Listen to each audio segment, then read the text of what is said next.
Good evening मेरे प्यारे बच्चों। मैं आशुतोष शर्मा, आपका आशु अंकल, कहानियों के एक नए अद्भुत संसार में आपका स्वागत करता हूं, अभिनंदन करता हूं। आज की हमारी कहानी का शीर्षक है देवी लक्ष्मी।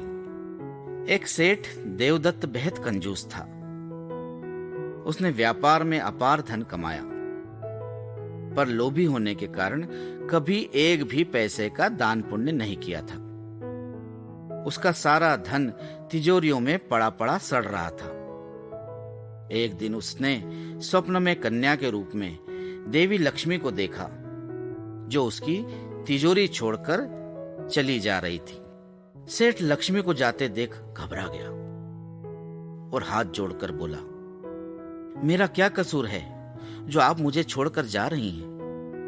लक्ष्मी बोली, तुम्हारी तिजोरी में बंद पड़ी मैं उकता गई हूं, इसलिए ताजी हवा खाने सैर को निकली हूं। तुम्हें भी तो ताजी हवा अच्छी लगती है ना?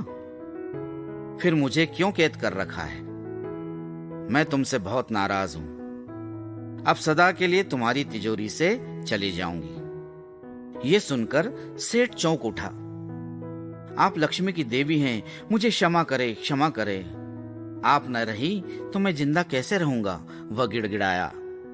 उसे कुछ न सूझ रहा था, लेकिन लक्ष्मी चली जा रही थी। सेठ के पैरों तले की जमीन ही खिसक गई। फिर वह लक्ष्मी के पीछे पीछे भागा और चरणों में गिर पड़ा।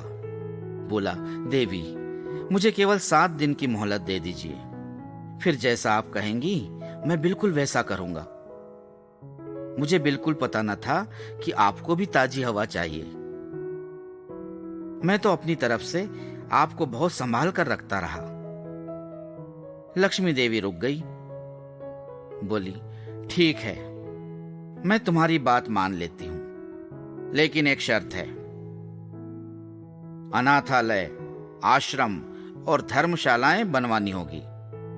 जगह जगह पर, सड़कों पर प्याऊ और पेड़ लगवा दो। इससे तपती दोपहरी में छाया और प्यासे लोगों को पानी तो मिलेगा।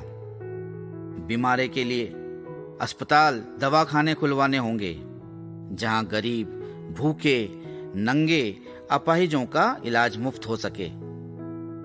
रोजमर्रा की जरूरतों को पूरा करने के लिए तुम्हें सुविधाएं जुटानी होगी। ये सारे काम करने होंगे, चाहे इसमें तुम्हारी सारी पूंजी क्यों न लग जाए। बोलो, मंजूर है? सेठ ने कहा, मुझे सब मंजूर है। ठीक है, तो मैं तुम्हारे पास रहूंगी, नहीं तो सदा के लिए चली जाऊंगी। इतना कहकर लक्ष्मी देवी जी अदृश्य हो गई। देवदत्त घबरा उठा। सारा शरीर पसीने से तरबतर था। घबराहट भी बेचारे की ठीक ही थी। कहां तो अव्वल दर्जे का कंजूस, और कहां इतना खर्च जिसमें व्यापार से भी हाथ धोना पड़े। आज तक तो उसने पैसे पैसे को दांत से पकड़ा था, तिजोरी में बंद कर बड़े सहज कर रखा था। उसकी सदा यही नियत रहती थी कि नौकर चाकरों को भी पैसा न देना पड़े, मुफ्त में ही काम निकल जाए। गरीबों को सताकर उसे कभी मलाल न हुआ था। अब लक्ष्मी जी ने सारा धन खर्च करने की आज्ञा दे दी थी। सोच सोचकर उसके हाथ पांव सुन्न होने लगे थे। पत्नी से सारी बात कही। वह भी रोने लगी।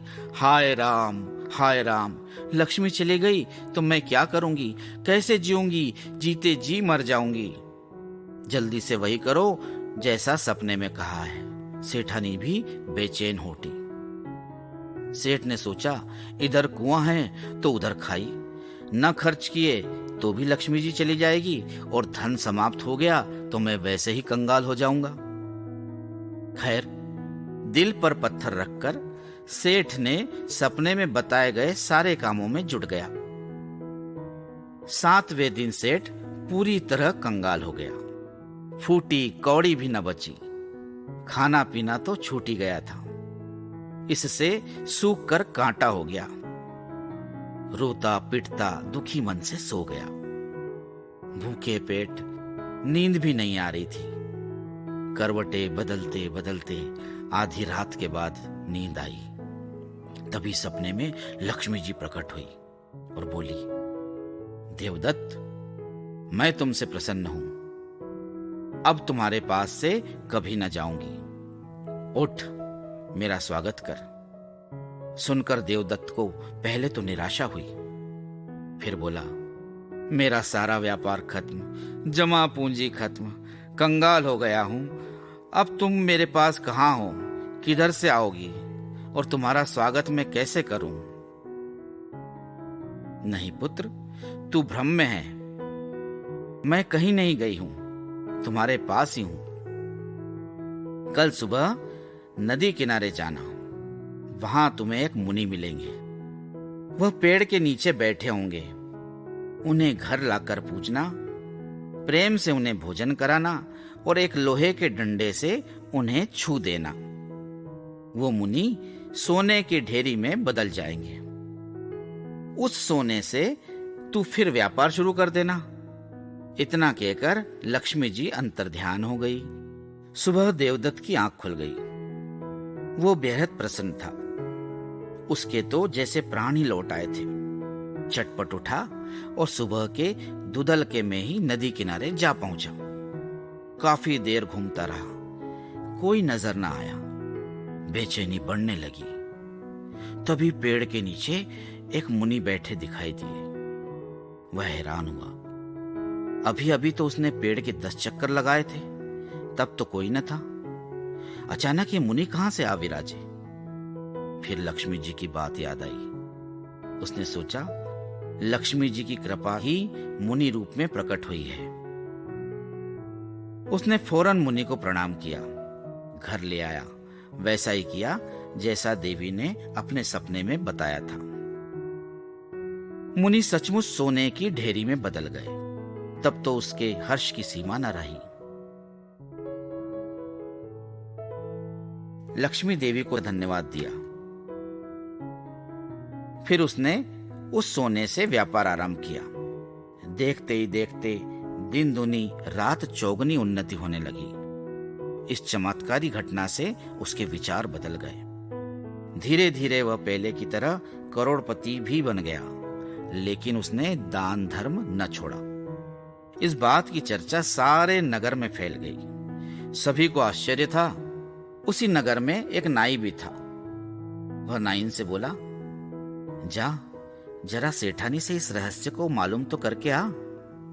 इतनी जल्दी सेठ फिर से करोड़पति कैसे बन गया? कुछ दिन नाइन सेठानी के घर जाती रही। कभी सिर की मालिश करती, कभी बदन की, इधर उधर की मीठी मीठी बातें करती। एक दिन बातों ही बातों में उसने पूछ लिया, चलो भगवान ने फिर अच्छे दिन दिखाए सेठानी जी को। आपने जरूर कोई अच्छे कर्म किए होंगे जो एक दिन भी भूखा तो नहीं रहना पड़ा। सेठ जी ने तो कंगाली लाने में कोई कसर न छोड़ी थी, लेकिन यह सब अचानक कैसे हो गया? सेठानी सीधी सादी थी, बातों में आ गई। शुरू से लेकर आखिर तक की सारी घटना बता दी। सुनकर नाइन को तो जैसे पंख लग गए। वह खुशी से उछलती हुई घर आ गई। पति को सारी कहानी सुनाई। फिर बोली, और झंझट छोड़ो, तुम कल सुबह सुबह ही नदी के किनारे जाओ। जो भी मुनि पेड़ के नीचे बैठा मिले उसे पकड़ लाना। बस हम भी उसी तरकीब से माला माल हो जाएंगे। इतना कहकर उसने ठहाका लगाया। नाई भी मूर्ख था। झट पत्नी की बात बिना सोचे समझे मान ली। अगले दिन सुबह होते ही नदी किनारे जा पहुंचा। संयोग से मुनि भी मिल गए। उन्हें घर ले आया, बड़े प्रेम से भोजन कराया। फिर लोहे का डंडा निकालकर मुनि के सिर पर दे मारा। वे इसी क्षण का बेचैनी से इंतजार कर रहे थे। सोने के लालच में डंडा भी पूरी ताकत से जड़ा था। उसने सोचा ऐसा करने से झट सोना बन जाएगा, लेकिन हुआ उल्टा। मुनि दर्द से चिल्लाए, अरे दुष्ट, मुझे क्यों मार रहा है? बजाय सोने के बदलने के मुनि तो ज्यों के त्यों बैठे थे। यह देख नाई को गुस्सा आ गया। उसने मुनि की चीख पुकार पर कोई ध्यान न दिया, बस डंडा मारता चला गया। शोर सुनकर लोग आ गए, पकड़कर नाई को राज दरबार में ले गए। वहां नाई ने सारा किस्सा बता दिया। बोला, महाराज, मैं तो निर्दोष हूं, यह मुनि ही ढीठ है। इतने डंडे खाने पर भी वैसा का वैसा ही है, जरा सा भी सोने में नहीं बदला।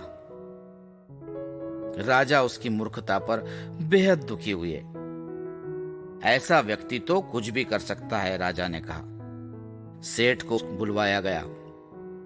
उसने सारी घटना बता दी। सुनकर राजा ने कहा, मूर्ख, तूने नकल तो की, लेकिन अकल का प्रयोग बिल्कुल भी नहीं किया। यह भी नहीं सोचा कि सेठ ने तो अपने जीवन भर की सारी पूंजी गंवाई थी, तब जाकर लक्ष्मी जी की कृपा हुई। तूने क्या गंवाया? किसका भला किया? किसे सुख सुविधाएं दी, जिसके बदले तुझे कुछ प्राप्त होता? नाई को अपनी भूल का एहसास हो चुका था। उसकी नासमझी ने उसे करोड़पति सेठ बनने के चक्कर में कैदी बनवा दिया था, और उसके लालच ने उसे पापी। अब उस लालची और पापी नाई को अपने किए का दंड मिलना ही शेष रह गया था। तो मेरे प्यारे बच्चों, ये थी आज की हमारी कहानी। ये कहानी आपको कैसी लगी और इस कहानी से आपको क्या शिक्षा मिलती है, इसके बारे में हमें व्हाट्सएप नंबर 8305111010, मैं रिपीट करता हूँ, 8305111010 पर जरूर बताएं। इसे शेयर करें और हमारे चैनल को सब्सक्राइब करें। सही उत्तर भेजने वालों के नाम कंप्यूटर द्वारा रेंडमली सिलेक्ट किए जाएंगे और उन्हें मिलेगा एक सरप्राइज गिफ्ट। तो आज की कहानी में बस इतना ही। आपसे विदा लेता हूँ, आपका आशु अंकल। धन्यवाद। जय हिंद। शुभ रात्रि।